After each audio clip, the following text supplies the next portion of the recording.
The rules of war. Illegal acts in warfare.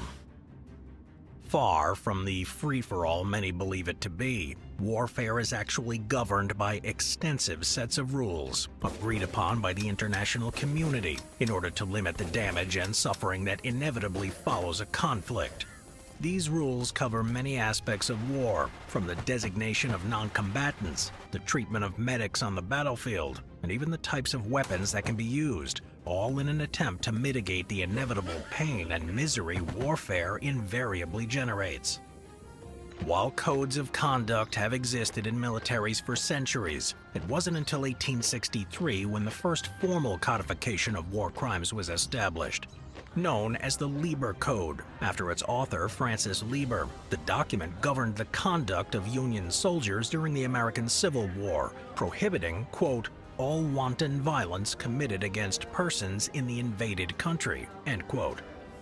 Using the code as a guideline, the international community would formally arrange the rules and conduct of war into several treaties, including the Hague Convention and the Geneva Convention, among many others.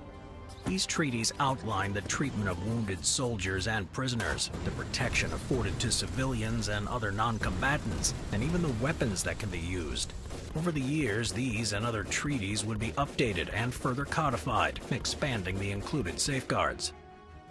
There is, however, no single code of conduct that governs all actions on the battlefield, and not all nations acknowledge the same treaties, or even have the same interpretation of the provisions of the treaties they signed. Generally, though, there are guidelines that are followed by the majority of nations on the planet. You know, I've always been curious about where I come from. My family history was like a puzzle waiting to be solved, so let's start an even surprising or attempt to mitigate. Remember, your family history is just waiting to be discovered, so go on, take the first step with MyHeritage. Invalid targets. The key principle of the laws of war attempt to mitigate suffering and minimize damage. A major part of this is designating those who are off limits for military operations. Civilians. One of the main points outlined in the various rules of conduct on the battlefield designates legitimate targets from non-combatants. Civilians not actively participating in the conflict are given full protection under international law. Violations of these safeguards include directly attacking civilians, wanton destruction of civilian areas, the deportation of civilians from captured regions, subjecting civilians to unnecessary, dangerous, or experimental medical procedures, and using those in occupied areas for forced labor. In addition to these non-combatants themselves, public buildings are also off-limits for attack. These include, but are not limited to, schools, hospitals, museums, religious buildings, historic sites and monuments, among many others. Power stations, water treatment plants, and other forms of necessary infrastructure are also off-limits for attack. In addition to these, the private property of civilians is also to be respected wherever possible. Looting, plundering, stealing, or any other form of theft is also forbidden. Weapons and other military hardware can be seized during wartime, but other objects that are not military in nature should not be touched. These types of structures are strictly off-limits unless their destruction is absolutely necessary for a military objective. For example, a museum is considered a protected location, and attacking it a war crime.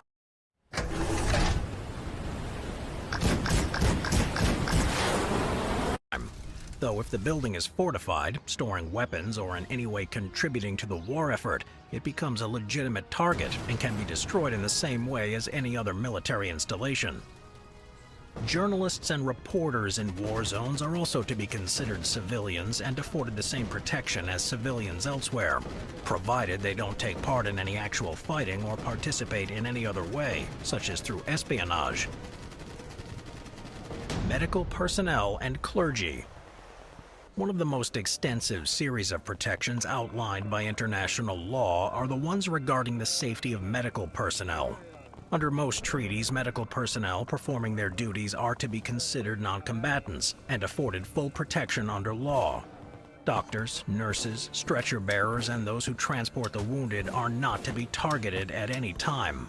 Likewise, hospitals, aid stations, and any location designated for the treatment of wounded individuals are also given the same protection.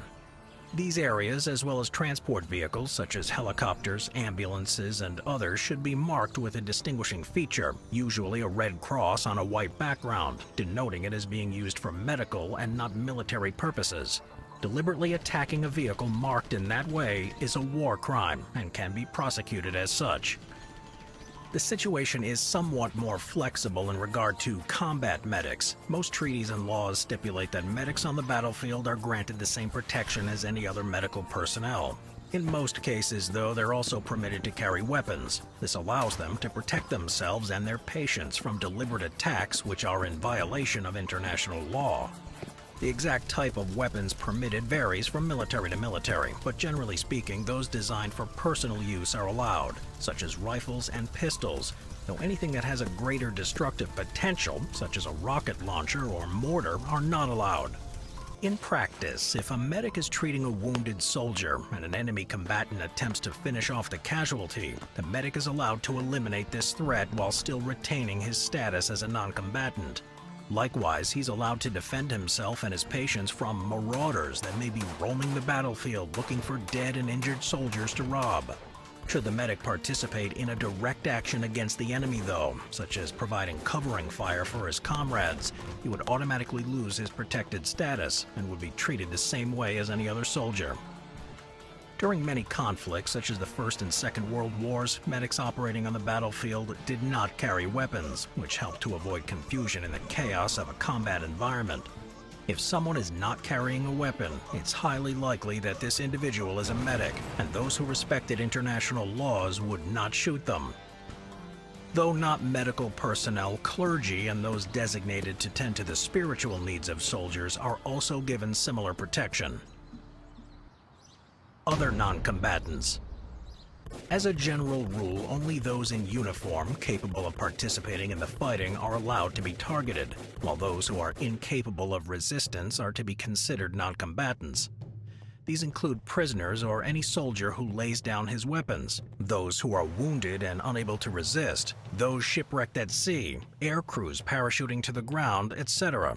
These are generally known as persons hors de combat. While they are in such a vulnerable state, these individuals are not a threat, and attacking them would constitute a war crime.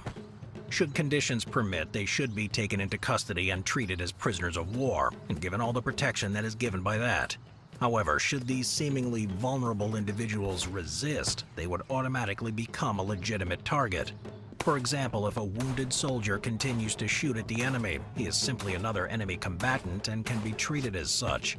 In a similar fashion, a parachuting air crew that uses their service weapons to shoot at the enemy as they descend forfeit their protection and can receive return fire. Faking surrender and perfidy. Faking a surrender or wound in order to deceive the enemy is forbidden. Should a soldier pretend to surrender, only then to turn on their enemy, is considered a war crime, which can be prosecuted as such. This is not only illegal, but it would be frowned upon by the comrades of the individual who attempts it, as it also puts their lives into jeopardy. Doing so invalidates surrender as an option, as the survivors of such an act will be less likely to honor any future legitimate attempts to surrender. Perfidy, or leading the enemy into believing that they're under the protection of international law only to break that confidence, is strictly banned. An example of this would be encouraging an enemy to surrender only to shoot them once they give up their weapons, or breaking the truce once they let their guard down. Uniforms, espionage, and symbols. Those who participate in combat are granted protection under the Geneva Convention and other treaties, but must wear something to designate themselves as such. A uniform issued by the military is sufficient for this purpose. Likewise, militia, resistance movements, and other informal organizations are also granted the same protections, but these individuals usually lack standard issue uniforms and have to wear some designating symbol to mark themselves as a legitimate combatant. These don't have to be elaborate. Even something as simple as a colored armband is sufficient for this purpose. The Jersey Mike's catering box is the easiest way to feed your friends. The hard part is picking Any combatants who don't wear distinguishing markings are not covered by the laws that provide protection for legitimate soldiers. Spies who operate while wearing civilian clothing or the clothing of the enemy are not considered legitimate combatants and are not afforded the same protections. If captured, any laws regarding the treatment of captured soldiers are not applicable. These individuals are given the right to a fair trial before any punitive actions, but they can be subject to punishments not metered out to most soldiers, and normally resulting with the death penalty. Should a soldier remove his uniform to don enemy or civilian clothing, any protection granted to them would be forfeited, and the individual would be considered a spy and treated accordingly. This rule also covers the use of other symbols and uniforms that may grant special protections. The use of UN, Red Cross, or other symbols, or that of a neutral nation to deceive the enemy is also prohibited. Child soldiers. One of the most tragic aspects of warfare is the use of the very young on the front lines. Multiple treaties address this issue, banning the use of children as soldiers under any circumstance from participating in warfare, including espionage, acting as couriers, or as guides of other military forces. Different treaties limit the age of combatants, with some placing the youngest at 15, while others raise the limit to 18 years of age. Should a child be caught up in the fighting or live in an area under enemy occupation, any punishment, regardless of the crime, cannot include the death penalty. Under the provisions of the Fourth Geneva Convention, execution of an individual under the age of 18 at the time of the alleged crime is expressly forbidden. Other illegal actions. A number of actions that can occur in war are strictly prohibited. These include hostage-taking, use of human shields, killing of hostages, torture, the deliberate killing of prisoners, intentionally starving prisoners or others, persecution against political suffering and bloodshed, especially among those that are not taking part in the fighting. Using hostages or human shields deliberately places these protected individuals in harm's way, which can only serve to increase unnecessary carnage. For similar reasons, torture is also prohibited. Corporal punishments for crimes committed are also illegal, as well as collective punishments. There are also very strong provisions against attempted genocide. Throughout the 20th century, many attempts have been made to wipe out groups due to their ethnic, religious, political, or other affiliations. These actions and others do nothing to further legitimate military aims and only increase the experienced suffering unnecessarily. Banned weapons. Limiting undue suffering is a key component of the laws regarding warfare. Any weapon that's designed to cause unnecessary misery or distress, or is designed to kill in an inhumane way, is banned for use by international law. Chemical weapons and poisons. The use of chemical weapons in warfare is banned, as these cause unnecessary suffering. In order to prevent the horrors experienced in the First World War, the use of mustard and chlorine gas is strictly prohibited, as are other lethal chemicals such as VX nerve gas, sarin, and others. Even non-lethal types of gas are banned from use in warfare. Tear gas, commonly used domestically for riot control as an irritant, which causes difficulty breathing and eye irritation but is not lethal, is prohibited in warfare. Poisons are also strictly prohibited, so contaminating food or water supplies is completely banned, which causes difficulty breathing and eye irritation but is not lethal, is prohibited in warfare. Poisons are also used domestically for riot. Even non-lethal types of gas are banned from use in warfare. Tear gas, commonly used domestically for riot control as an irritant, which causes difficulty breathing and eye irritation but is not lethal, is prohibited in warfare. Poisons are also strictly prohibited, so contaminating food or water supplies is completely banned by international law. Poisoned bullets or other munitions that carry a toxic agent are also forbidden. Biological agents. The use of bacteria, viruses, or other disease-causing agents is prohibited by international law. Not only does this cause unnecessary suffering, which can vary greatly depending on the type of disease employed, but it is difficult, if not impossible, to control. One of the main factors in the rules of warfare is to limit indiscriminate destruction and loss of life. Most weapons have a foreseeable area of effect. Diseases, however, are not nearly as predictable. Contagious diseases can spread rapidly to non-combatants, which can even spread to non-affiliated nations, such as neutral countries bordering the conflict zone. Landmines.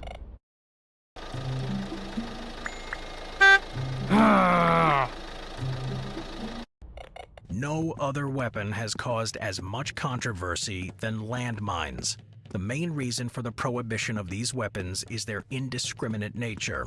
Once buried, they can remain dormant for years, only to be triggered by a hapless individual well after the end of any conflict. Over the decades, multiple treaties have been signed by nations around the world prohibiting or limiting their use. Some countries place an outright ban on their usage, while some only prohibit anti-personnel mines, which are designed to maim rather than kill. If landmines are deployed, there are multiple restrictions on their usage. They must be kept away from areas traveled by civilians as much as possible, and clearly marked to prevent a non-combatant from stumbling into a minefield by mistake. At the end of the conflict, the mines must either be recovered or destroyed in order to prevent risks to civilians long after the conflict is over. Many mines can be equipped with a timer, setting them to detonate after a certain time period in order to avoid remaining in the ground for potentially years.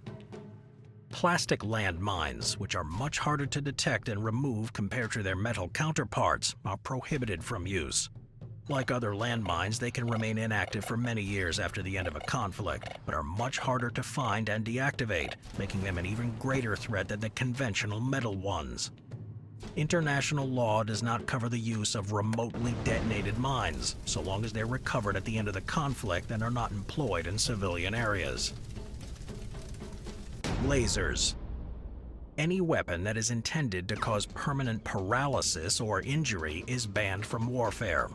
Lasers or any other tool designed to deliberately cause blindness is prohibited from use as a weapon. It's important to note that this ban only applies to lasers designed and intended to cause eye damage in the enemy. Lasers are commonly used by militaries around the world as targeting devices, for signaling and communications, and other tasks, all of which are legitimate. Should an enemy combatant be blinded by mistake during the use of one of these tools, that is not to be considered a war crime, rather an unfortunate accident. Expanding and exploding bullets. The use of bullets that are designed to either expand or flatten upon impact with the human body are prohibited from use in warfare. Most commonly in the form of hollow points. These were first banned in the Hague Convention of 1899. Designated originally as dum-dum bullets, these munitions were believed to have caused unnecessary suffering and are not allowed for use on the battlefield. Incidentally, the United States, while a signatory of the Hague Convention, maintains the use of expanding ammunition is legal if there is a, quote, clear showing of military necessity for its use, end quote. In spite of this, the United States did not contest the illegal ruling of this type of ammunition during negotiations in the international courts in 1998, and does not supply such munitions to its soldiers. Similarly, exploding bullets are also banned from use in warfare. As a general rule, any projectile that is designed to explode upon contact with human flesh will cause unnecessary suffering to the victim. This particular rule is somewhat ambiguous, as hand grenades, anti-aircraft shells, and other small explosive projectiles are commonly in use by most militaries without any objection by the international community. In practice, the crime is the deliberate use of such a device against humans. Employing explosive rounds for anti-vehicle purposes is acceptable, but deliberately targeting humans is a crime under international law. Non-detectable fragments. Explosive shells, mines, or other devices that produce non-detectable fragments are banned for use in warfare. Many anti-personnel devices rely on fragmentation for their effectiveness, usually made out of easily detectable metal particles, which can be picked up on X-ray and other medical devices, allowing doctors to take the appropriate steps to treat a wounded soldier. Some munitions employ the use of glass, plastic, or other material that's difficult to detect by doctors, who often have to resort to finding the fragments manually, causing additional pain and medical complications. These weapons serve no military purpose and only increase the suffering of those unfortunate enough to be affected by such a device. As such, these weapons are prohibited by multiple treaties.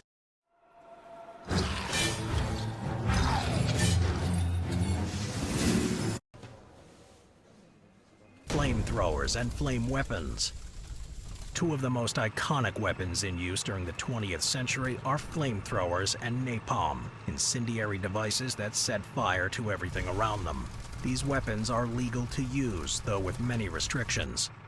Incendiary devices are prohibited for use in areas occupied or frequented by civilians.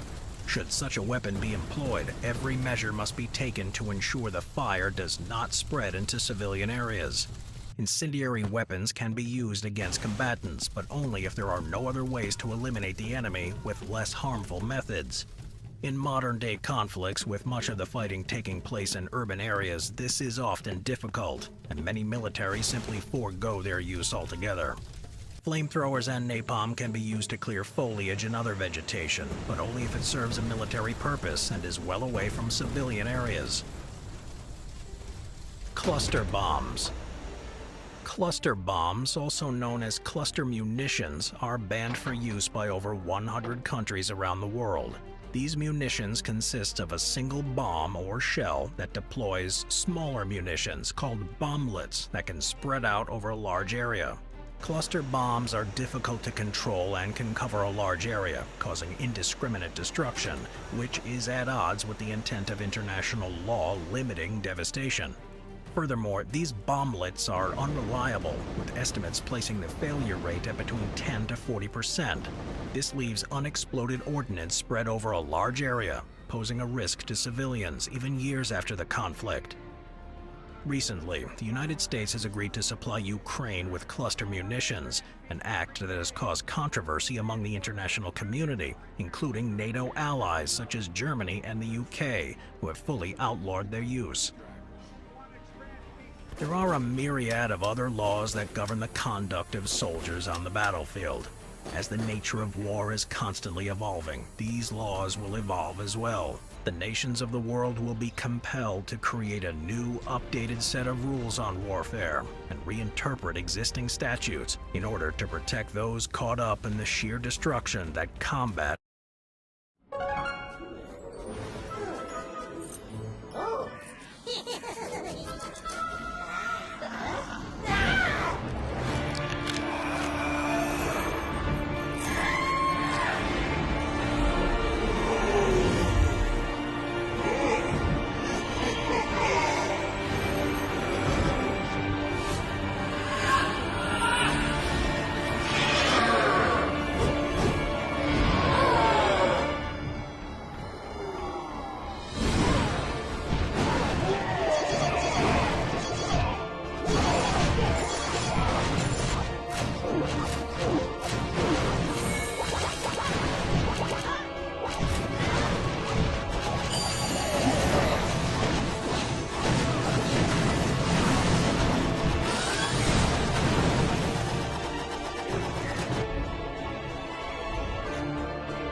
Frankenstein tanks. In pretty much every major war of the last century, tanks have been fused with other vehicles to produce Frankenstein tanks.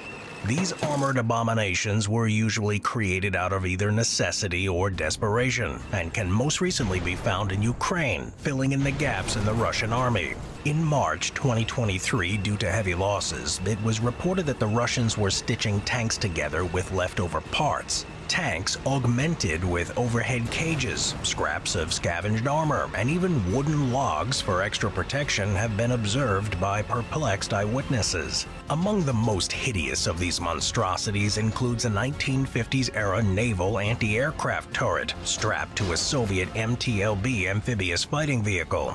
The Russians, however, are by no means the first to cross tanks together in such a way, and are in fact following a long-established military tradition. The Jagdpanzer 38, Hetzer. The Jagdpanzer 38 was a hybrid German-Czech tank destroyer, and the most successful example of a Nazi Frankenstein tank was first assembled after Hitler's invasion of Czechoslovakia in 1938. It was here in this occupied territory that the German officers discovered that the Czechs had been developing the LTVZ-38, a modern tank furnished with a Skoda A7 37mm cannon and a Prega inline six-cylinder engine and having a crew of 4. The 38 was soon modified by Nazi engineers who opted to keep the engine but swapped the main armament for the ferocious 75mm Pak-39, which could fire devastating tungsten-infused PZGR-40 anti-tank rounds, able to penetrate 97mm of armor at 1,000 meters. They also enlarged the 4 rubber-tired steel road wheels but retained the original Czech chassis lined with riveted armor. Because it was rather hastily assembled, the vehicle had a number of disadvantages. Due to the width of the hull, the Pak-39 had to be mounted to the right-hand side, meaning its maneuverability was limited to only 5 degrees left and 11 degrees right. In addition, the crew compartment was extremely cramped, and in order to reload the remote-controlled MG-34 7.92mm machine gun, the gunner had to pop out of the hatch and expose himself to enemy fire. On the other hand, with a 99% chance of a first shot hit at 500 meters, in combat the Jagdpanzer 38's low profile meant it was very easy to camouflage and launch surprise attacks on unsuspecting enemy tanks. As a result, it was deployed on all of Germany's fronts, remaining a popular tank destroyer for Wehrmacht forces. Although not its official name, the German troops later fondly referred to it as the Hetze, which translates as the harasser or chaser. This video is sponsored by Crossout. In this futuristic combat simulator, you can craft unique combat vehicles from the ground up and pit them in impressive like never before. With map types designed specifically for flying vehicles, there is the description below. To this end, during the Second World War, it became apparent that tanks were vulnerable to enemy aircraft, and mobile anti-air protection would be needed. To this end, the Canadian government authorized the creation of a dedicated anti-aircraft tank, which could keep up with the pace of other armored units. Development began in March 1943. Officially designated the Tank AA 20mm Quad Skink, the vehicle was based on the Grizzly 1 medium tank, an M4 Sherman built by the Canadian government under license. Though the Sherman was a simple and easily modifiable chassis, development was plagued by issues. The turret for the Skink was initially welded from steel plates and designed to contain 4 Hispano-Suiza 20mm cannons. After some testing, it was determined that the welded turret was too difficult to manufacture, so a cast turret was developed instead. This led to issues, as the cast turret was difficult to balance on the chassis and had to be redesigned. Once this issue was sorted out, another problem was encountered. It was decided that the Hispano-Suiza cannons were no longer suitable since the ammunition was in such short supply. The turret once again had to be redesigned to fit Polston cannons, a simplified version of the Oerlikon guns used by Canadian forces. This led to another issue, as the Polston guns could only be fed by 30-round magazines. There was an attempt to create a belt-fed Polston gun for use on the tank, but these were unsuccessful, and again, redesigning the turret for yet another different gun was unacceptable, so the magazine-fed guns were installed. While the turret issues were being ironed out, other modifications were made. The electrical system needed upgrading from the Grizzlies, as the power requirements to turn the turret were much greater on the Skink. As a result, a turret could complete a full rotation in 6 seconds, twice as fast as a standard turret. By the time these problems were fixed and the Skink ready to enter production, the Luftwaffe had been virtually wiped out, negating the need for its services. One of the vehicles did make it to the front lines. Attached to the 2nd Canadian Armored Brigade, the Skink arrived in Antwerp on January 24, 1945. During its few months of service, they only spotted 1 enemy aircraft, and that was too far away to engage. Overall, only 3 Skinks were produced, with turrets for 8 more to be fitted onto Grizzly hulls completed.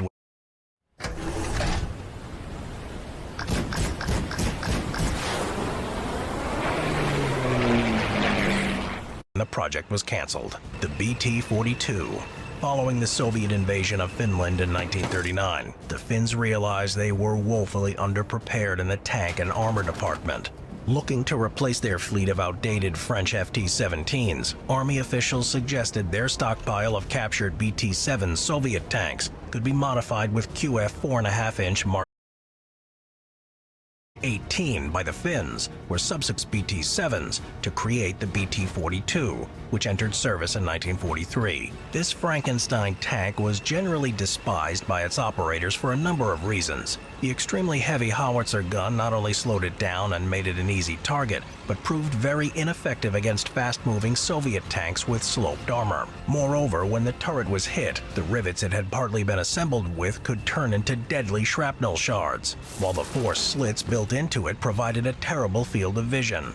It also had unprotected rear doors instead of armored hatches, making its crew extremely vulnerable to enemy fire. And owing to its weight, the BT-42 was plagued with stability issues, such as overstressed suspension and transmission, which made it difficult to maintain. Finally, because the cockpit was extremely cramped, there was little room for ammunition, which had to be constantly ferried to the crew with supply vehicles. Unsurprisingly, this failed experiment performed terribly in the field. During a 1944 Soviet offensive in Vyborg, for example, 8 out of 9 BT-42s were destroyed after scoring no kills, with one unit hitting an advancing Soviet T-34 tank 18 times without stopping it. Following this dismal showing, the BT-42s were swiftly abandoned and replaced with superior German Sturmgeschütz 3 tanks. The NI tank. Between August 8th to October 16th, 1941, as the Nazis besieged the Black Sea port of Odessa, one of the most unusual mutant vehicles ever created was born. With Soviet forces being depleted rapidly and the Germans closing in, engineers at the January Uprising mechanical plant hurriedly developed a tank based on the STZ-5 series of agricultural tractors. The NI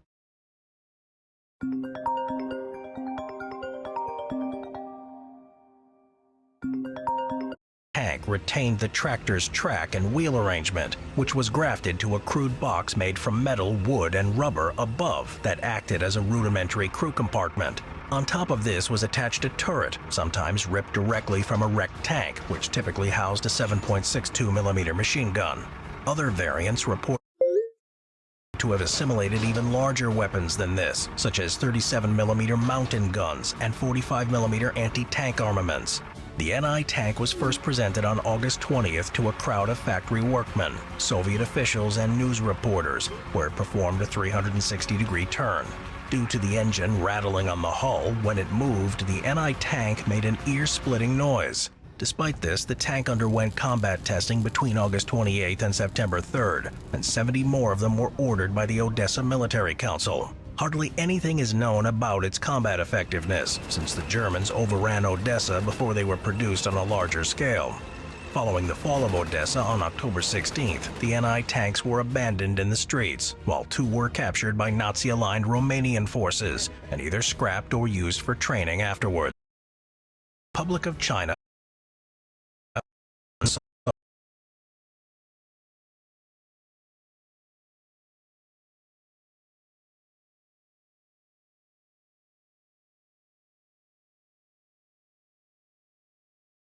into a new vehicle without having to produce a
mighty Mos Def.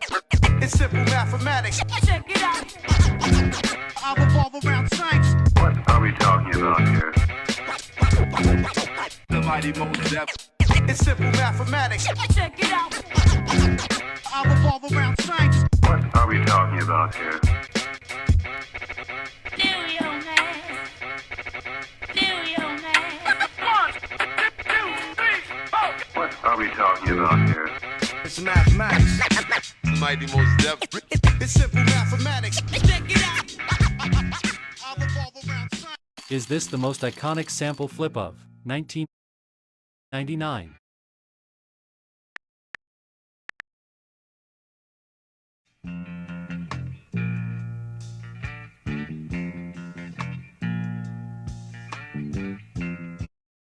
%80 of men die first in most relationships. I sit back and read like Cat in the Hat. 21 Savage, the cat with the mat. 21 Savage, not boys in the hood, but I pull up on you, shoot your ass in the back. Stuart Little, heard these niggas some racks. Pocket full of cheese, bitch, I got racks. I'm a real street nigga, bitch. I am not one of these niggas banging on wax. Pussy niggas love sneak this until I pull up on them, slap 'em.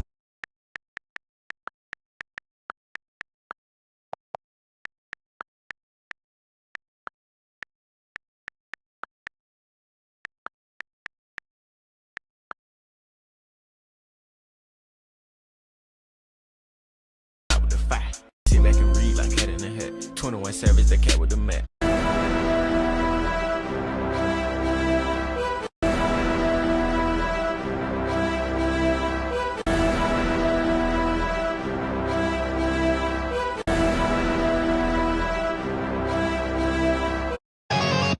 Really? You are the best. Really? Taylor Swift. The Swifties gonna be mad at you for doing this. I am a Swiftie. Yo. Real gangster. Give me the money in the safe. Or get hit with a. My chopper gonna spray. My chopper gonna spray. I pull off in the race. I'ma catch a case. My chopper gonna spray. My chopper gonna spray. Because I'm ruthless. So you better keep it moving. Won't hesitate, I'm shooting. We gon' ride on a op pop, we gon' slide. I'm out here selling weight. Wait.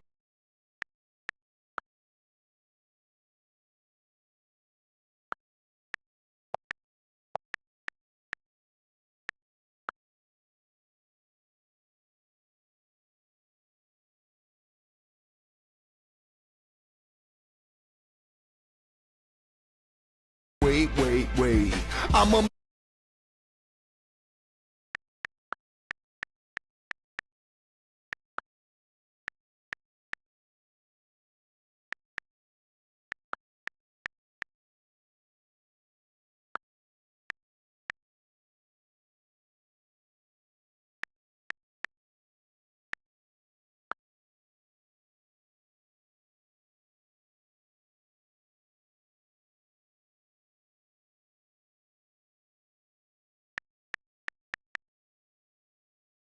shake. You busters ain't safe. I'ma let it off. I'm out here selling weight. Really? Taylor Swift. Sniper. Come on, Anakin. You can do this. Master Skywalker.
Hey, body the.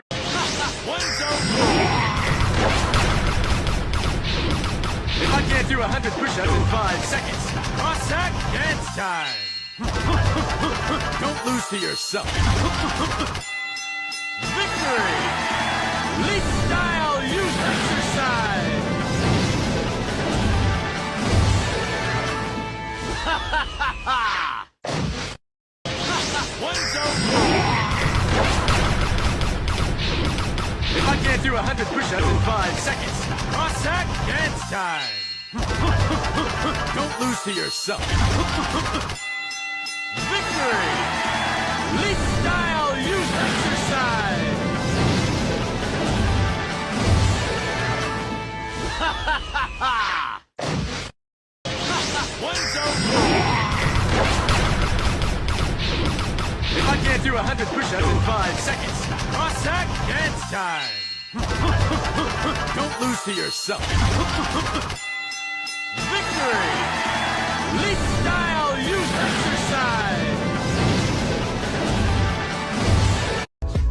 Who in the hell smoked all the weed? Who in the hell smoked all the weed? I did. What you gonna do about it? Let me tell you something. All right. Let me tell you something. Understanding the beauty behind the masterpiece that is Attack on Titan. After 10 years, arguably the most popular anime finally comes to a close. But what did the series do to become the colossal masterpiece it is widely known as today? There's a saying in storytelling: if deleting a scene doesn't change the story in any way, get rid of it.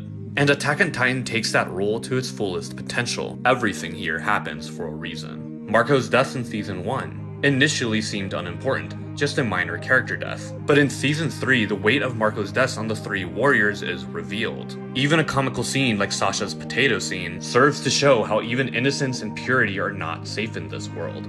I'm sure this series served as a gateway to anime for a lot of people, a form of media that wasn't as popular 20 years ago. It is here where Attack on Titan goes beyond surpassing any expectations. It shows a world so rich in its themes that makes it hard to compare with really most anything. Attack on Titan is not a story about a hero saving the world. There are no heroes. Attack on Titan is a masterpiece about hope, heartbreak, and humanity's endless pursuit for freedom.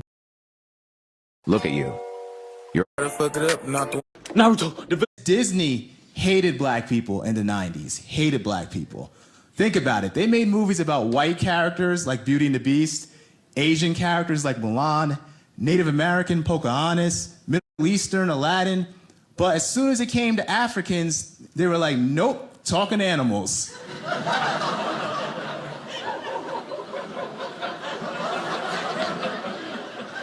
With so much Disney hated black people in the 90s, hated black people. Think about it. They made movies about white characters like Beauty and the Beast, Asian characters like Mulan, Native American Pocahontas, Middle Eastern Aladdin. But as soon as it came to Africans, they were like, nope, talking animals.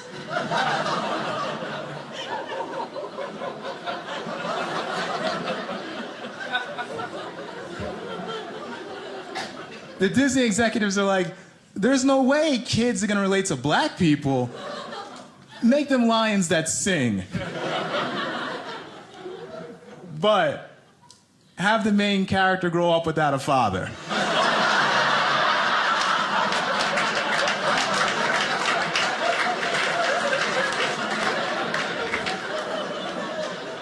It's their circle of life, you know?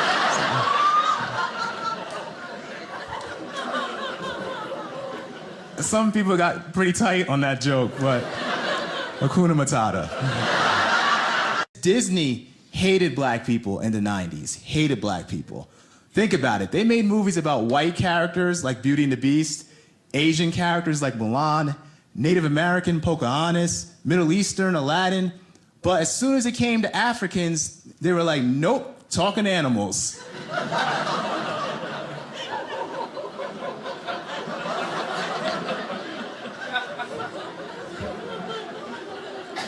The Disney executives are like, there's no way kids are gonna relate to black people. Make them lions that sing. But have the main character grow up without a father.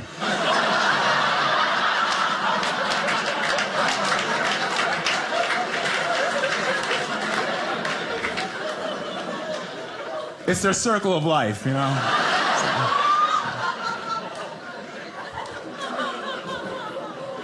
Some people got pretty tight on that joke, but Hakuna Matata. Disney hated black people in the 90s, hated black people. Think about it. They made movies about white characters like Beauty and the Beast, Asian characters like Mulan, Native American Pocahontas, Middle Eastern Aladdin. But as soon as it came to Africans, they were like, nope, talking animals.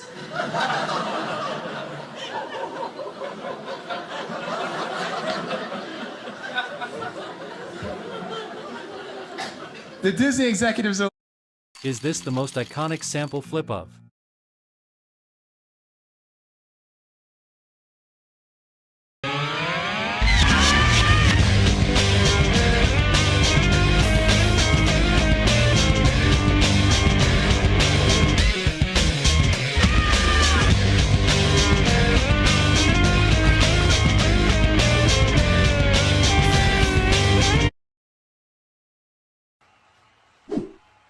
Cleveland, this is for you. Take that. That's a kickball violation. Ladies and gentlemen, we got him. Why they do my nigga Draymond like that? He's never hurt anybody. I never did anything to anybody. What have I done to deserve this? Well, well, well. How the turntables... Flashback. Steven Adams, I got something for your ass. Hiya! Oh, my dick. In your face. You like that? Yeah. Oh, hold up, you want some more? Donkey kick. My dick. I don't think Steven Adams is gonna be able to help kids.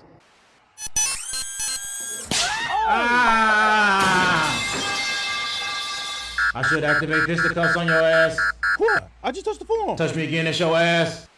Oh, yeah. Oh! Hey, thank you, too. I saw that. Flagrant on Draymond. No, you don't. Just lay down. Hiya! We can go ISO. What's up?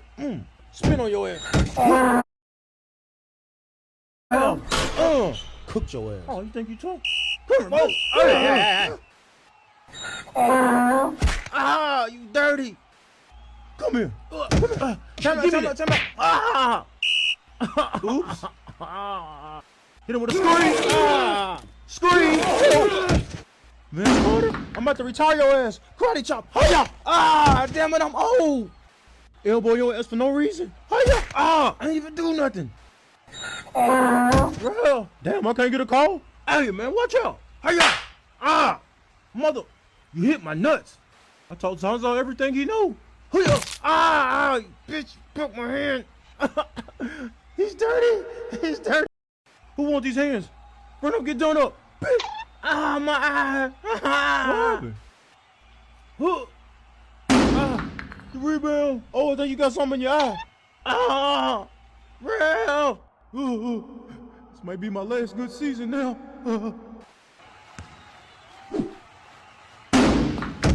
Oh, man, get off my foot, bitch. Oops.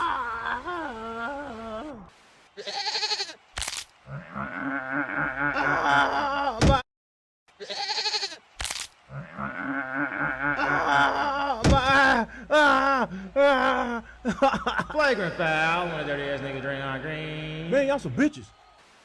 No easy bucket. Oh! Foul on Draymond. I can't see you, ref. Help. Oh. Hey, bro, you good? No. Come on, man, get up. I'm gonna beat Draymond's ass.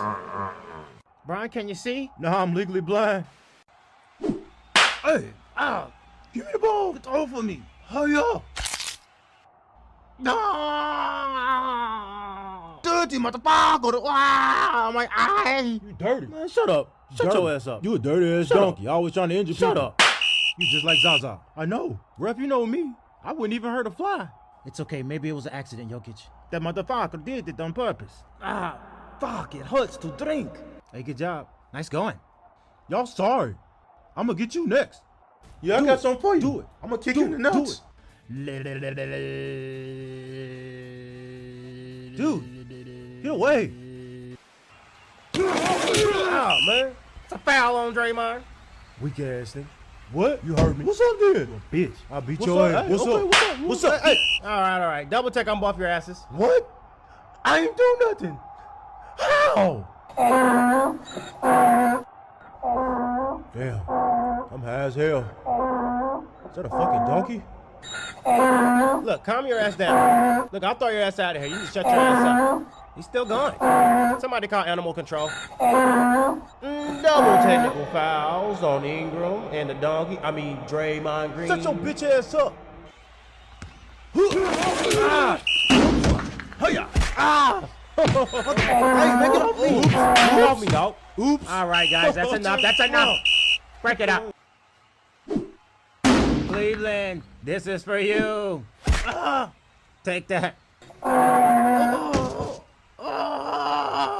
That's a kickball violation. Ladies and gentlemen, we got him.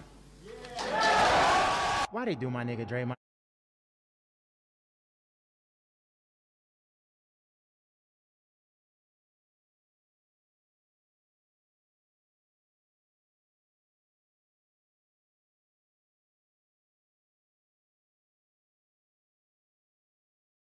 Like that. He's never hurt anybody. I never did anything to anybody. What have I done to deserve this? Well, how the turntables... Flashback. Steven Adams, I got something for your ass. Hiya! Oh, my dick. In your face. You like that? Yeah. Oh, hold up, you want some more? Donkey kick. My dick. I don't think Steven Adams is gonna be able to help kids.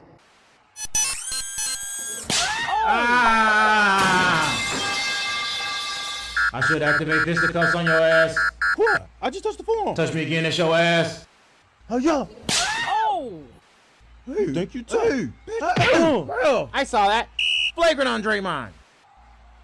No, you don't. Just lay down. Hiya! We can go ISO. What's up? Spin on your ass. Cooked your ass. Oh, you think you tough? Come here,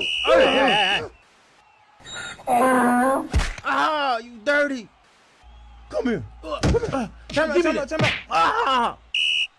Oops. Hit him with a screen. Ah! Screen. Oh. Vince Carter, I'm about to retire your ass. Karate chop. Hiya! Ah, damn it, I'm old. Elbow your ass for no reason. Hiya! Ah, I ain't even do nothing. Bro, damn, I can't get a call. Hey, man, watch out. Hiya! Ah, mother, you hit my nuts. I told Zaza everything he knew. Hiya! Ah, bitch, broke my hand. He's dirty. He's dirty. Who wants these hands? Bring them, get done up. Bitch. Ah, my eye. What happened?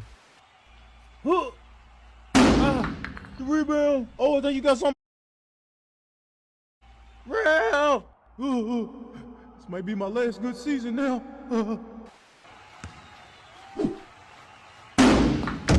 Oh, man, get off my foot. Bitch.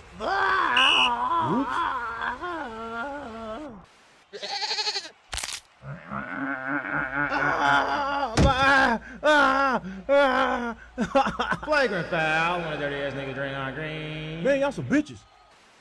No easy bucket. Oh! Foul on Draymond. I can't see you, Ralph.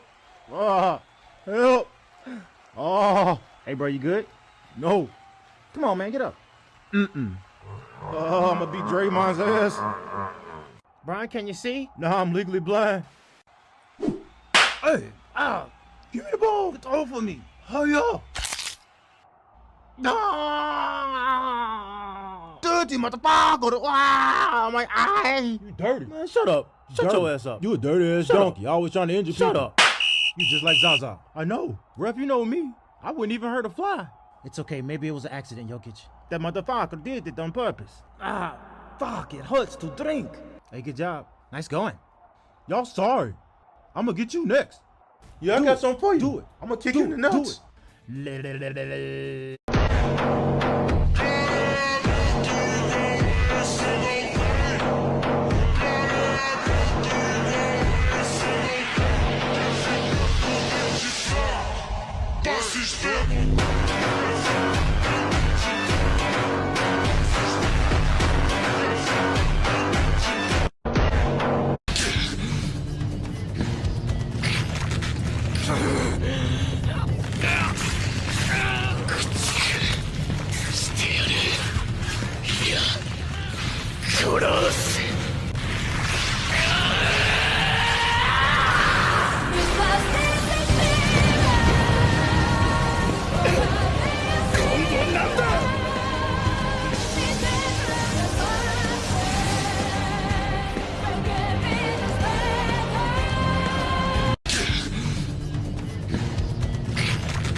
"27 days, nigga. 27 nights. Mac 11.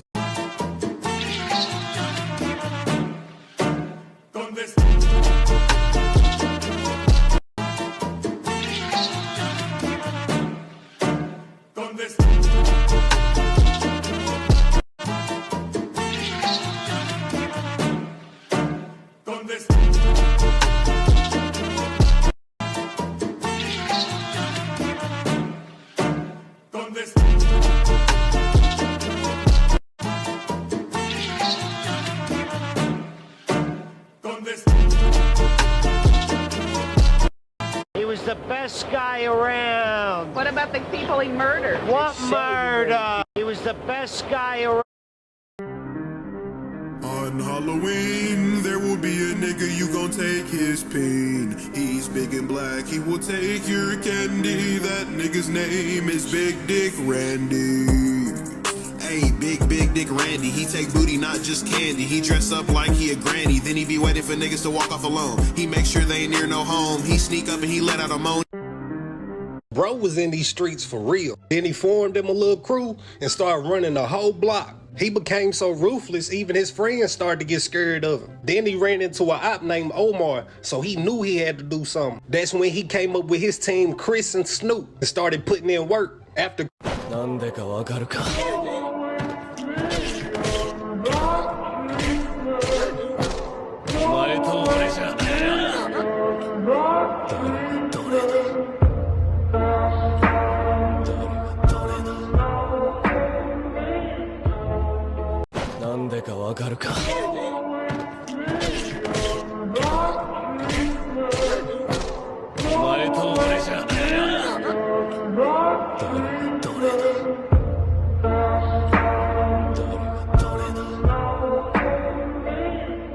Prize! 0 answers, put you in the cage with a quiz mark. What's the capital of Liechtenstein? When did Hannibal cross the Alps? What was Spiro Agnew's middle name? How many atoms in 1 kilogram of oxygen? 3.7625 times 10 to the 25th. That is correct. You've just won $100 prize. 0 answers, put you in the cage with a quiz mark. What's the capital of Liechtenstein? When did Hannibal cross the Alps? Sketty, you look like the dad I never had. You're fragile. My son is in. You look.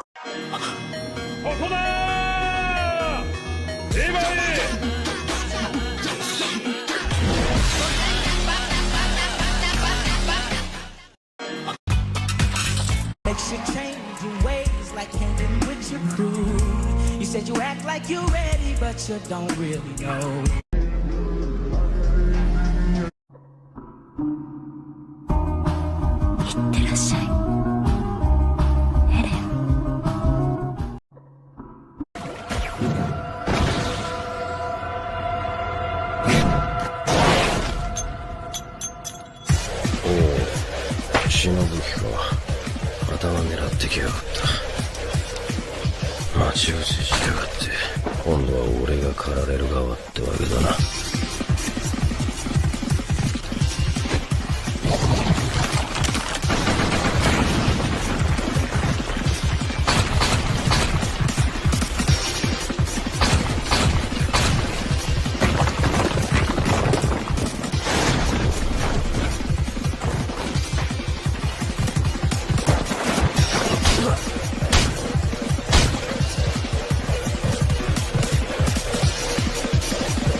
今までで一番良かったぞ。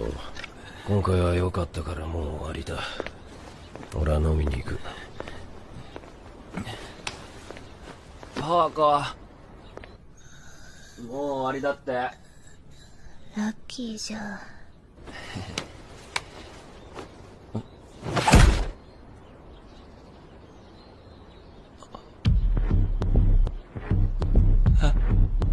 はい。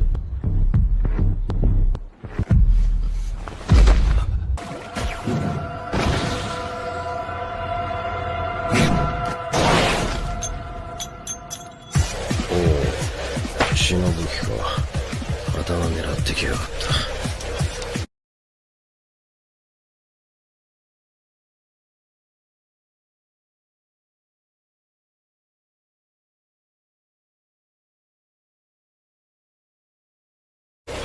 待ち伏せしやがって、今度は俺が狩られる側ってわけだな。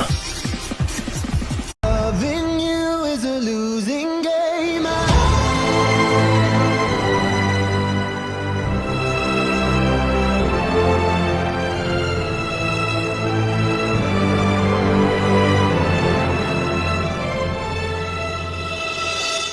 Loving you is a losing game.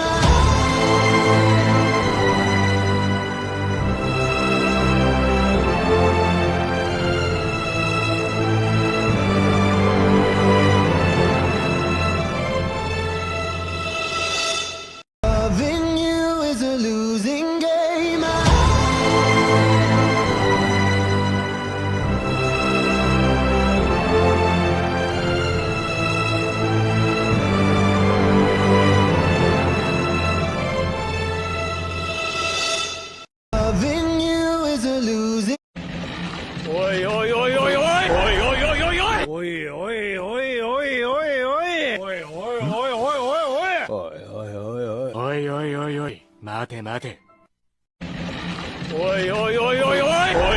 my face. Bro, this dunked the ball and I start playing defense, bro. Dude had me so shook. I forgot I was on offense, bro. Look at my face. Bro, this dunked the ball and I start playing defense, bro. Dude had me so shook. I forgot I was on offense, bro. Look at my face. Bro, this dunked the ball and I start playing defense, bro. Dude. Hold up. You led us well. Fought hard. No one else could have gotten us this far. I'll make the choice for you. Give up on your dream and charge to your death. Lead those crying children straight to hell. I'll reach the Beast Titan and tear him apart.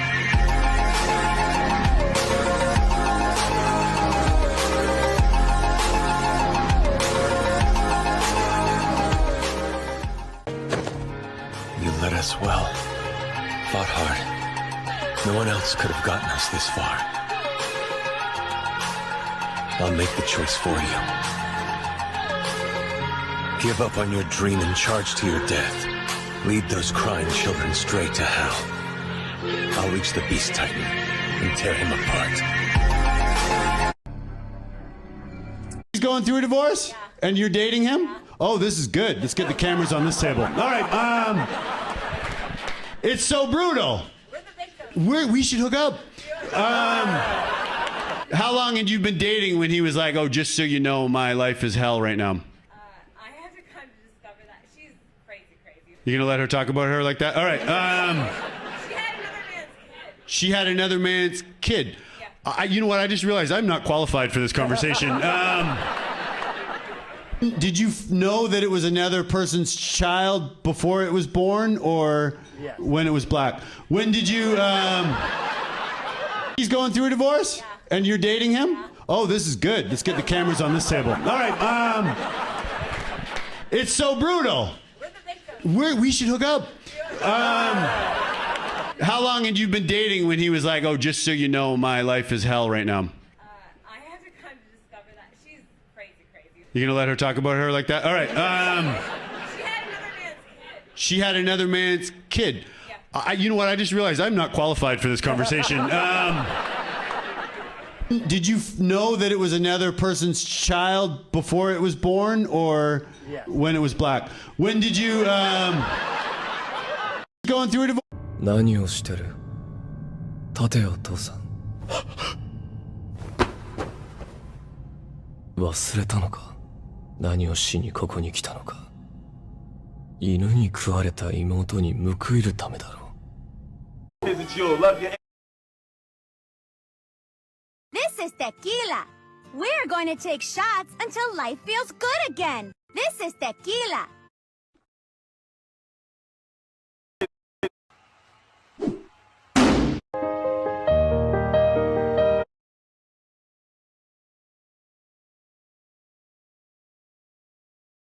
Hey, D. Yeah. No. You straight? It's attack. You good, Ruff? Help me up. Hey. Damn it, look, I don't swing that way. I should throw his ass out. Big 7-foot tall ass falling on me. Bitch, I'm an official. Why did you take me out? I don't like this. Well, look, you've been in there for a while, so just go ahead and sit on down and Do take a not breather, right? put me at the game. Put me back in the game right now, or I will have you as fired, okay? Okay, my bad. Hey, Patrick, sit down. Damn, I just got in. All right, 13 seconds. Must calculate. Pass it back. Get open. Oh, damn, I messed it up. Activating jumper. Calculating. Game winner. Erroneous. So, Chad, who you think's the best player in the NBA right now? Myself in 2 months. You sure about that? A few moments later. I'm the best player in the league. It's my time to shine. Oh, hey. It's okay. I'll block it. Shut up. I'll cross your ass. Yeah, welcome to the league, my boy. Zion drive. Zion smash. Zion still got bounce. Ingram, Zion went up. Zion fly. I remember my first game, I was nervous. Yeah, he didn't seem nervous at all, you know. He was fucking amazing. Oh shit, my bad. Oh, okay, it's gonna be a $10,000 fine. So, Chad, who you? Gotta get my revenge from last season. Oh no, you don't. Get that out of here. Hey man, it was a foul. Hey, what's up, body smearing looking ass? Oh, better not hit it. Better not hit it. No. When he stepped on my foot. First game of the season, I already got to carry the team. Oops. Ah. I'm already getting jumped again. Who cares if we lost? Who cares if I only had 0 points in the second half? At least I played the whole game without getting injured. Since last season.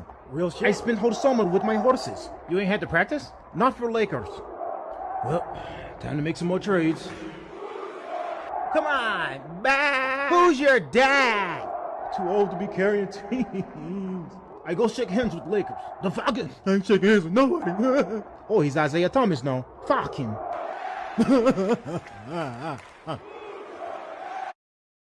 Gotta get my revenge from last season. Oh, you want to guard me? I'll shoot over you with these, little puny man. How am I supposed to block that? Wiggins, show him how we get down. Okay, he's gonna shoot the three. Let me wait for the rebound. What happened? Why they got me guarding this big ass? And he can cross too? What the giant got? Damn. And these are the legendary warriors I heard so much about. This shit is child's play for me. Look, you ain't gonna disrespect the Warriors like that.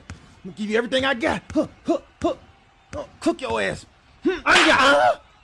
No point in trying to defend. Feels like, how do you say, G-League? Come on, man, leave me alone. Get this shit out of here. Sorry, Wiggins, I ain't gonna let you go out like that. Watch me cook him. He isn't fair. Get this shit out of here. Fast break. Any one of you little niggas want to stop me? No? I haven't even played a full NBA game. Don't jump with me, Wardell. Oula wee wee, monsieur. Damn, this nigga's cheating. Hey, kick it out. Thanks. Pull. Pass the ball. Let me cook. Pass the ball. Woo! Yeah. Idiot. He thinks he's Bradley Beal. You know I gotta show out for them baddies. Who you talking to? You, pass the ball. I ain't gotta pass shit. You weak.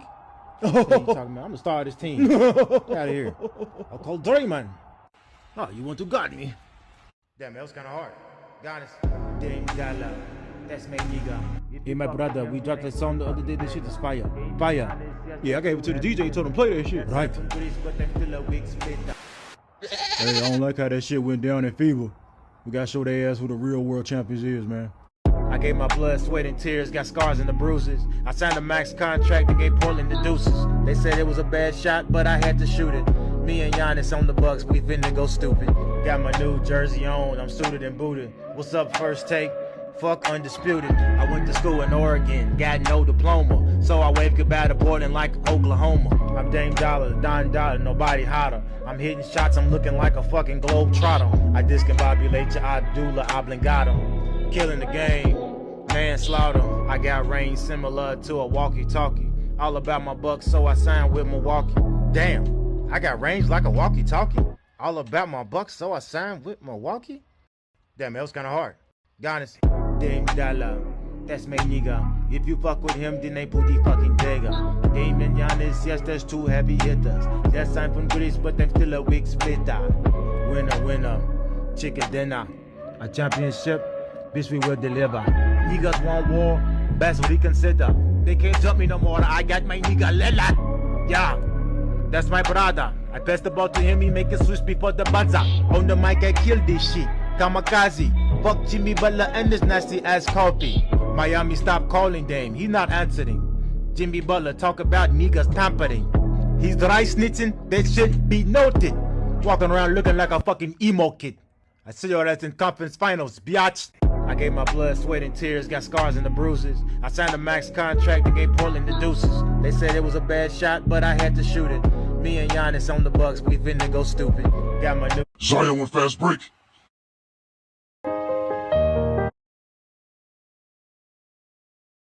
Trying to stay with Steph.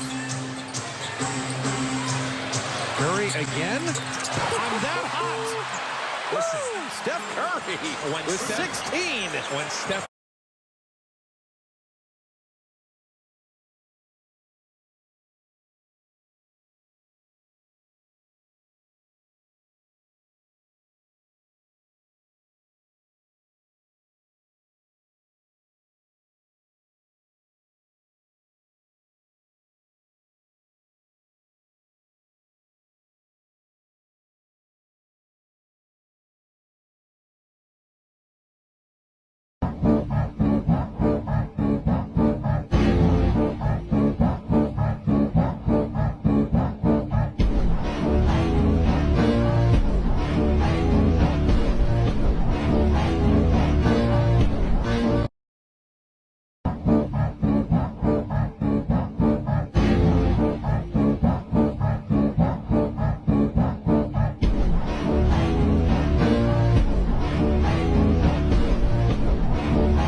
people tend to trying to stay with Steph.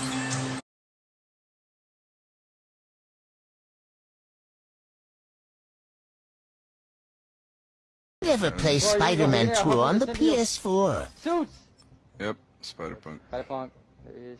Bro, why is he a cube? What the fuck? Why is your game? Ricardo, what is wrong with your game? Why is there a black cube? Everyone's a cube. Wait, equip the one with the cube. Equip the one with the cube. Equip the one with the cube. See what happens. Buy Spider-Punk. Buy Spider-Punk. Buy Spider-Punk. But what if it gives me the like? It don't matter. You have so many tokens and parts. Yeah. Okay.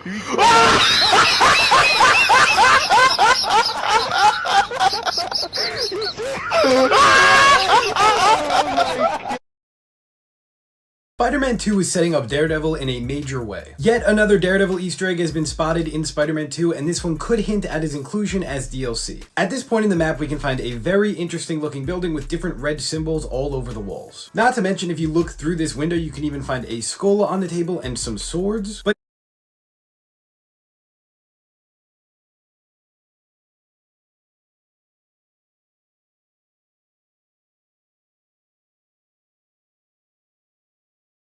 First World War British infantry ranks. The basic and most numerous soldier in the First World War was the private. Average age 26, average height 5 feet 5. His superior was a lance corporal with 4 men. Above him a corporal commanding a section of 8. Next is the sergeant with a platoon of 30. His boss was the company sergeant major, overlooking up to 200 non-commissioned men, and directly above him, the regimental sergeant major, the senior non-commissioned officer of a battalion of up to 1,000 men. Then officers. Second lieutenants and lieutenants commanded platoons. Captains, the most deadly rank to hold in the First World War, commanded companies, as did some majors. The lieutenant colonel commanded a battalion, and his direct superior, a brigadier general, led a brigade of 3,000 to 4,000. Above him was a major general commanding a division of around 12,000. The lieutenant general was responsible for a corps, and the full general an army. The highest British rank in the Great War was the field marshal, commanding literally millions of men. First World War British. Nice pass. Racking them up. Almost out of time. Yo, final second. Authority. Ow, pass. Oh, that's a great shot. Nice pass. So don't test me, boy. Cause I rap with the best of show. 305 to the death of me. Cremate my body, let the ocean have what's left of me. But for now, forget about that. Blow the whistle, baby, you the referee.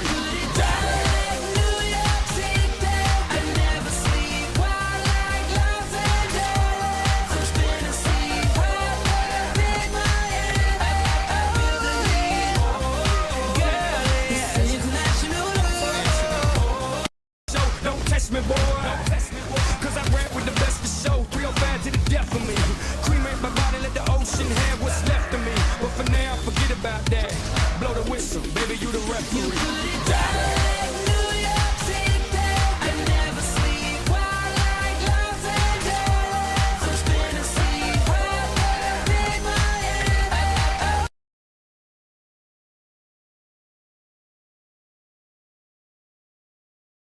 you have magic potions to make me more charming? As easy as pie.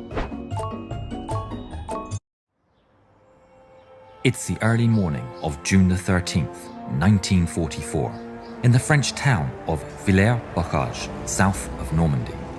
Civilians line the town streets, celebrating the arrival of the British soldiers. They hail them as liberators, gifting the rank-and-file men fresh produce in gratitude.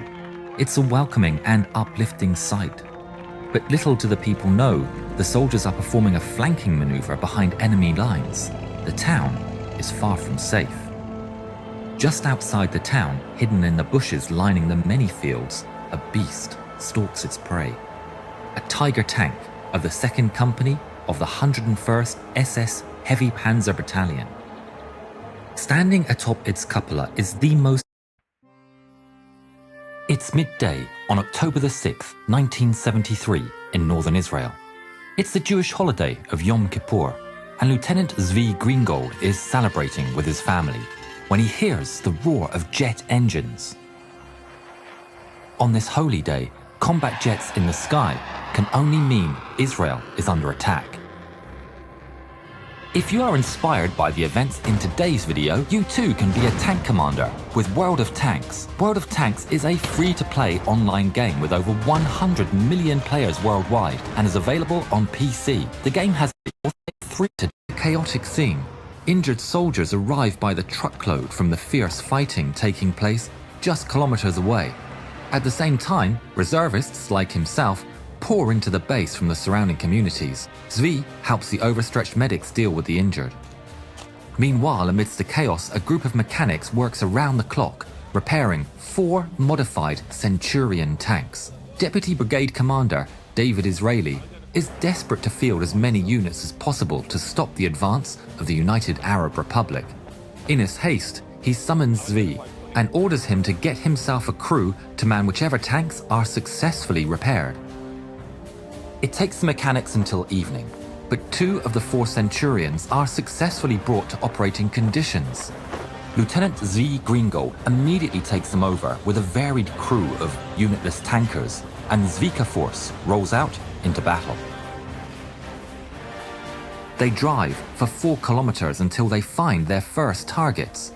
Under the red Israeli sunset, they spot a 4-tank group of Syrian T-55s advancing on their own.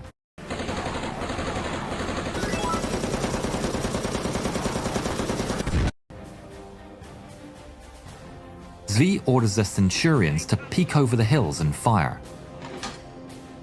With a boom, the Israelis fire their first rounds on that fateful day. The shells streak straight into the T-55s, punching right through their armor. In the blink of an eye, half of the enemy force goes up in flames. The 2 Centurions reverse back into cover, the enemies never seeing them. A triumphant Zvi takes the radio to coordinate his next move, but he finds it dead. He curses his luck. He can't fight without good communications. Out of options, he crawls out of his war machine and runs over to his partner. He explains the situation and orders the commander to return the radio-less tank back to base. Zvi will stay on to fight. Zvi keeps a watchful eye upon his surroundings. The evening has turned to night, and a gentle wind provides little respite from their desert heat. It's deathly quiet, not even the buzz of insects daring to pierce the brutal silence. That is, until the distant rumble of engines and tracks reaches Zvi's ears. It doesn't take them long to spot their prey, but they aren't prepared for what they see. Streaming across the desert is an awesome sight. It's a 30-tank convoy of the Syrian 51st Independent Tank Brigade headed straight for their position. It's a nightmare scenario. 1 tank against 30, but even this vastly outnumbered doesn't deter the plucky tank crew. Zvi orders his driver into an ambush position behind a hill a few meters off the side of the road. The gunner keeps the Centurion aiming straight at the road as the column slowly and deliberately rolls their way. The T-55 drives into the Centurion sights and Zvi shouts, "Fire!" The gunner fires from point-blank range and the enemy vehicle violently detonates, sending the turret sky high. The column is stopped, dead in its tracks. The Syrians panic. They can't see their enemy. In their desperation, they turn on their searchlights, but all it does is make Zvi's targets shine brightly against the black desert backdrop. The Centurion picks off its prey one by one, Zvi leading his crew with the patience of a hunter and the gunner firing with the precision of a sniper. The Syrians don't see a thing as one by one their vehicles are turned into scrap before their eyes. The column panics, convinced they've wandered into an ambush of a larger force. They swiftly retreat without ever firing a single shot, leaving behind at least 6 burning wrecks. But the battle isn't yet over. Shortly afterwards, a 10-tank force led by Lieutenant Colonel Uzi Moore arrives at their location. The colonel is shocked and surprised to discover that the Zvika force is just a single tank.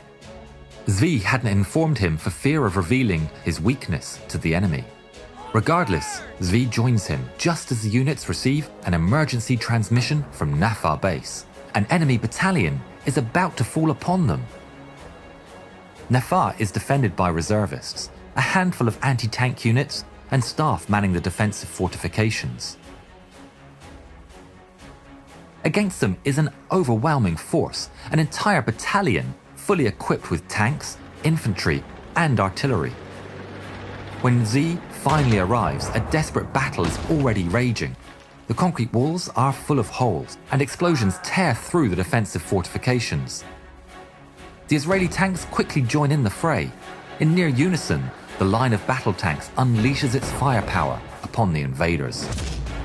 But the Syrians respond in kind. The Israelis are fighting valiantly, but can't do anything about the enemy's raw numbers. Many get wounded, including Zvi. Lieutenant Colonel David Israeli does his best organizing his rapidly diminishing force until a T-62 takes aim at his vehicle and fires.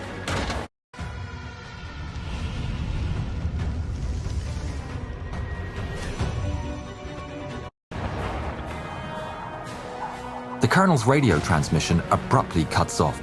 His Centurion is burning upon the rolling hills of the Golan Heights.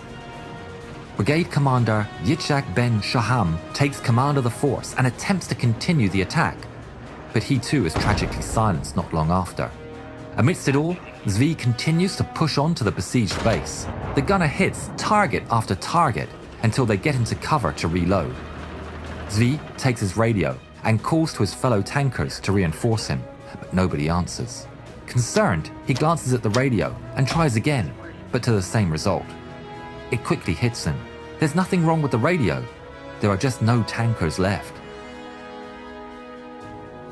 Unfazed, he instantly returns to his job.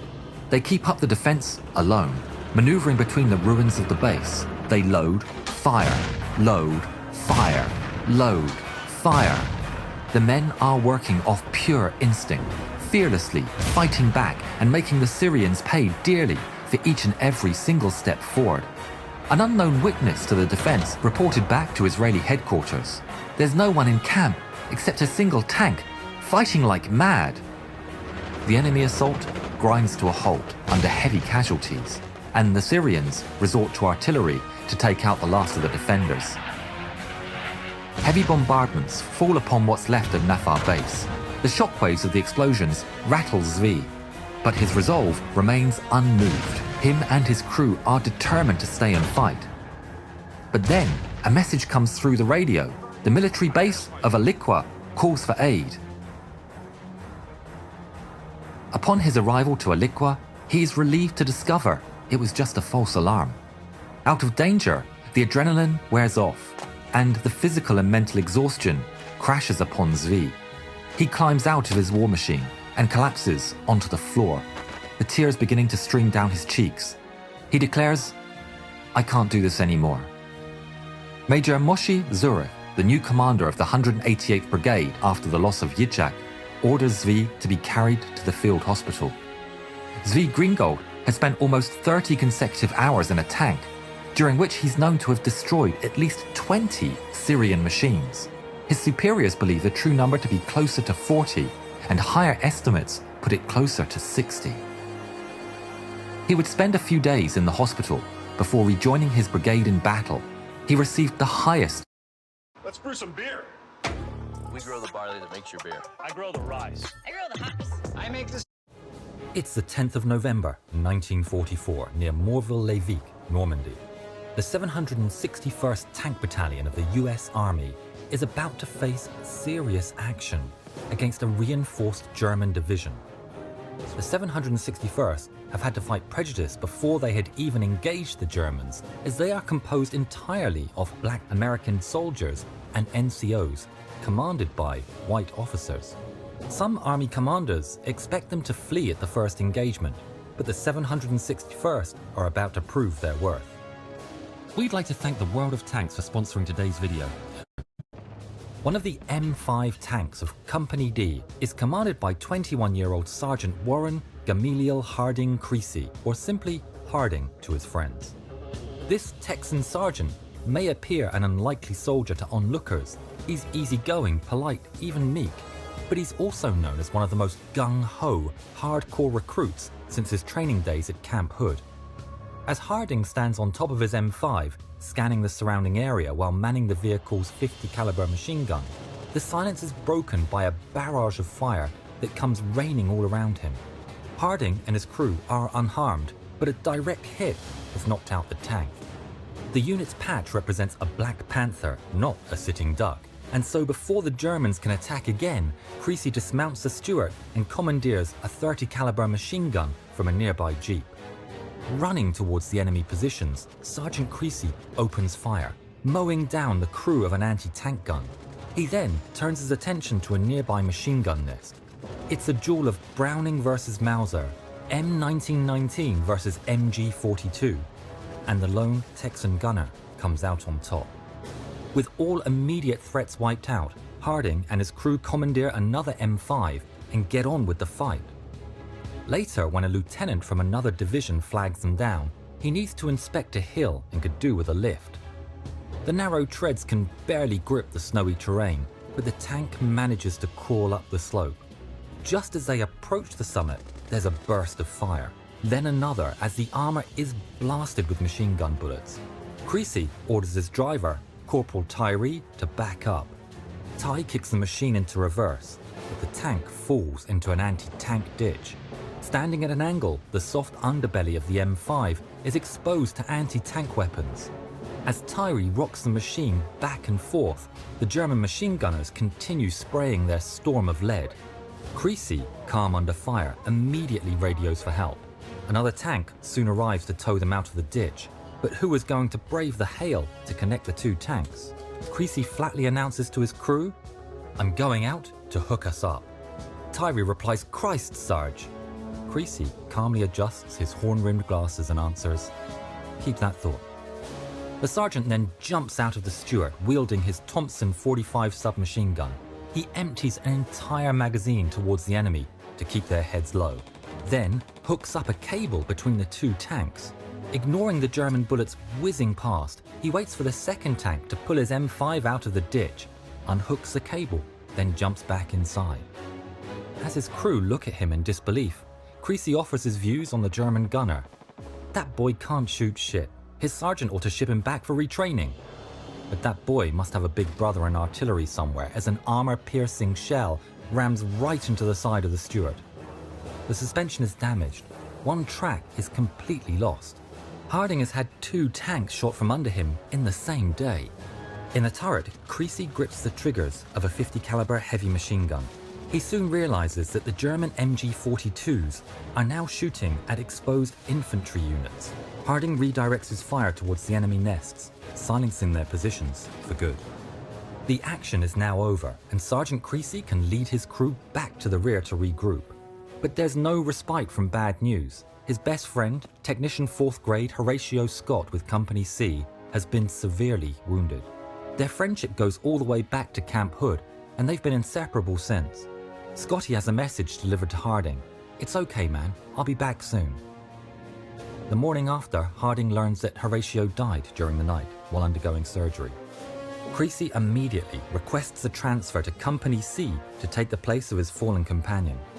Continuing the fight with Company C, Warren G. Harding Creasy earned the nickname of Iron Man and had a reputation as the baddest man in the 761st.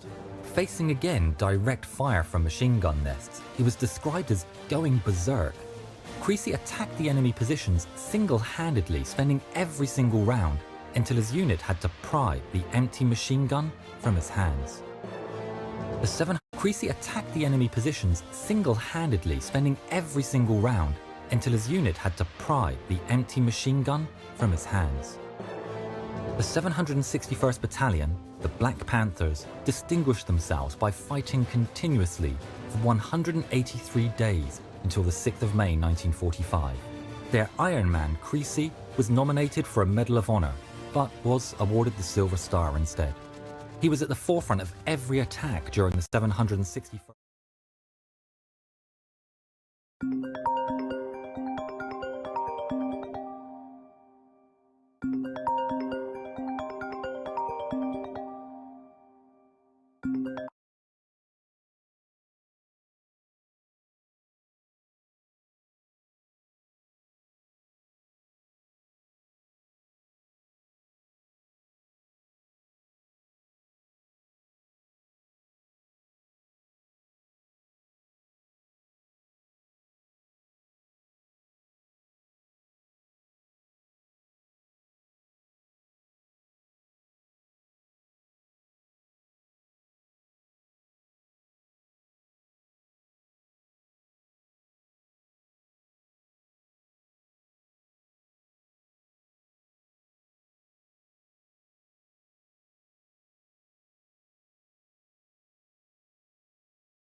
Like once a day maybe. Oh,